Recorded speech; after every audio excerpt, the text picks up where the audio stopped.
Hello welcome to my YouTube channel. It's me Rekha Raj birthday. ఇవాళ Odela 2 movie teaser release అయిందండి.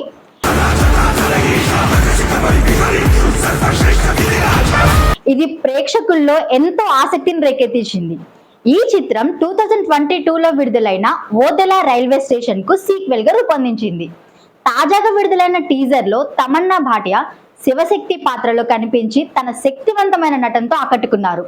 మహాకుంభమేళ సందర్భంగా ఈ teaser ను విడుదల చేయడం విశేషం. టీజర్ ప్రారంభం నుండి ముగింపు వరకు ఉత్కంఠభరితంగా సాగుతుంది. తమన్నా నాగసాధు పాత్రలో కనిపించడం ఇంకా విశేషం. ఇది ఆమె కెరీర్ లో కొత్త మైలురాయిగా భావించబడుతుంది. దర్శకుడు అశోక్ తేజ విజువల్స్ మరియు అజనీష్ లోక్నాథ్ సంగీతం టీజర్ కు అదనపు ఆకర్షణీయంగా నిలిచాయి. మొత్తం మీద ఓదెల్ 2 టీజర్ ప్రేక్షకుల్లో మంచి స్పందన పొందింది. ఇది సినిమాపై అంచనాలను పెంచింది. ఈ చిత్రం పాన్ ఇండియా స్థాయిలో విడుదల కానుంది.